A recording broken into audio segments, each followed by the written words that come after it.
Olá, bem-vindos! Hoje a gente vai conversar sobre um dilema que existe, olha, no coração de toda grande empresa. De um lado, a gente tem aquela vontade, aquela necessidade de inovar, de ser ousado. Do outro, a disciplina financeira, o pé no chão para fazer tudo isso acontecer sem quebrar. É basicamente um jogo de ataque e defesa. E a pergunta de US$ 1 milhão é justamente essa, né? Como é que uma empresa consegue apostar alto no futuro, assumir riscos que são necessários, sem colocar em perigo hoje a sua operação atual? É exatamente isso que a gente vai tentar desvendar aqui, olhando o que as fontes que analisamos têm a dizer. Então, vamos começar pelo ataque. Pensa no mundo dos negócios como um campo de futebol. A inovação, essa é a nossa força ofensiva.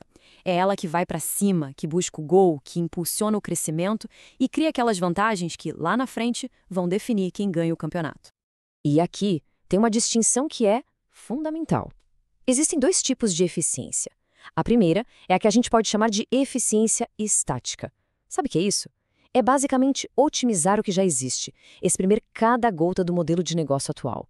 Agora, do outro lado, tem o verdadeiro motor do nosso ataque, a eficiência dinâmica. O foco aqui é completamente diferente. É sobre criar o futuro, gerar novas possibilidades, coisas que podem literalmente mudar as regras do jogo. Ok, mas como é na prática uma estratégia de ataque? Bom, primeiro, ela exige grana e paciência. Investimentos de longo prazo em pesquisa, em desenvolvimento, em CAPEX, sabe, novos equipamentos, tecnologia. E segundo, e isso é genial, a gente para de olhar para cada projeto como uma aposta isolada. Em vez disso, a gente encara tudo como um portfólio. A mentalidade muda.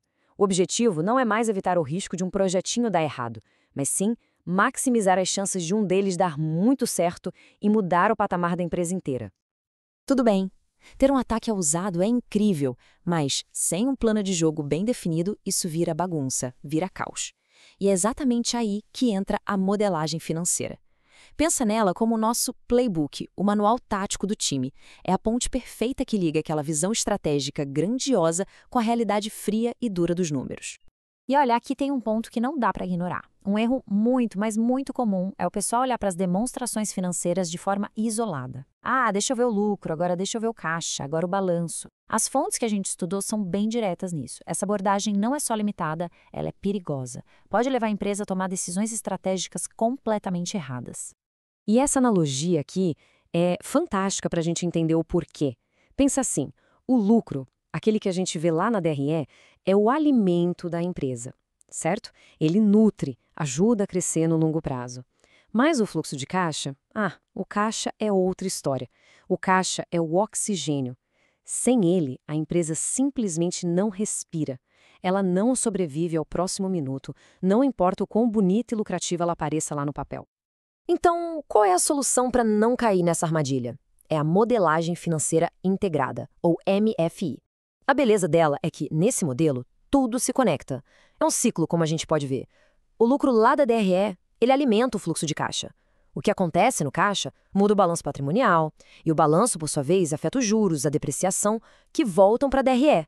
É como um organismo vivo, sabe? Uma coisa depende da outra.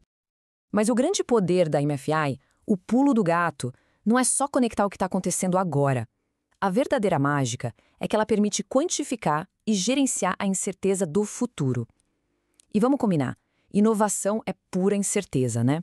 Então, a MFI nos ajuda a nos preparar para o que ainda nem aconteceu. E como é que isso funciona na prática? A gente faz isso através da criação de cenários. Mas calma, não é bola de cristal, não é chute. Cada cenário é construído em cima de premissas e hipóteses muito claras. Por exemplo, e se a gente vender X unidades desse novo produto?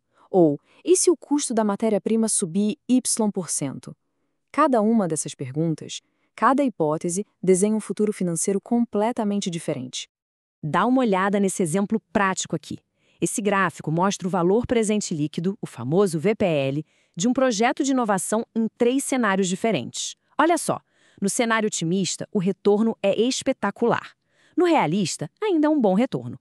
Mas, e o cenário pessimista? Aí o projeto destrói valor, dá prejuízo. Ter essa visão completa é o que permite à liderança agir agora para diminuir os riscos e aumentar a chance de chegar naquele cenário otimista. Beleza, então a gente já tem um ataque poderoso e um plano de jogo super detalhado. Só que, como em qualquer esporte, tem aquela frase clássica, né? O ataque ganha jogos, mas a defesa ganha campeonatos. Chegou a hora de falar da nossa defesa, o controle gerencial. Mas o que é esse tal de controle gerencial? Simplificando bastante, é o sistema que garante que aquilo que foi planejado vai de fato acontecer. Ele garante que os planos estratégicos, incluindo aquelas nossas ideias de inovação super ousadas, saiam do papel. É a disciplina tática, a organização em campo para garantir a execução do plano. E ele funciona num ciclo contínuo que é muito poderoso. São 4 passos. Primeiro, planejar. A gente usa o orçamento que saiu lá da nossa modelagem financeira. Segundo, executar. Mão na massa. Terceiro, e esse passo é fundamental, comparar. A gente pega o resultado real e compara com o que foi planejado. E por último, o quarto passo, agir. Se a gente viu um desvio, é hora de tomar ações corretivas para ajustar a rota. Então, o ponto-chave aqui é entender que essa função de controle é, na verdade, a espinha dorsal da boa governança corporativa. É o que garante que aqueles investimentos de alto risco em inovação sejam acompanhados de perto. É o que garante que vai ter prestação de contas e que a estratégia que foi definida lá atrás vai ser seguida com muito rigor. Ok, agora vamos juntar todas as peças desse quebra-cabeça. Porque o sucesso de verdade, ele não vem só do ataque, nem só da defesa. Ele vem da simbiose perfeita entre os dois. E esse quadro aqui resume tudo de um jeito perfeito. Pensa só, a inovação, que é o nosso ataque, ela define a direção, ela aponta para onde a gente tem que ir para criar valor. Aí vem a modelagem financeira, o nosso plano de jogo, que traduz essa visão em números, testa se é viável e planeja como pagar por tudo isso. E, finalmente, o controle, a nossa defesa, que garante que o plano seja executado com disciplina e dá o feedback para a gente não sair do caminho certo. No fim do dia, toda essa relação, essa simbiose entre ataque, plano de jogo e defesa tem um único objetivo bem claro: maximizar a criação de valor e garantir que a empresa tenha sucesso de forma sustentável no longo prazo. A grande sacada não é escolher entre um e outro, mas saber integrar os dois com maestria. E para fechar, fica uma provocação, uma pergunta para a gente pensar. Nas nossas organizações, nos nossos projetos, será que a estratégia é jogar para atacar, para criar o futuro? Ou será que o jogo é mais reativo, focado só em otimizar o presente, jogando na defesa? A resposta para essa pergunta pode dizer muito sobre o futuro que está sendo construído. Valeu por acompanhar essa análise.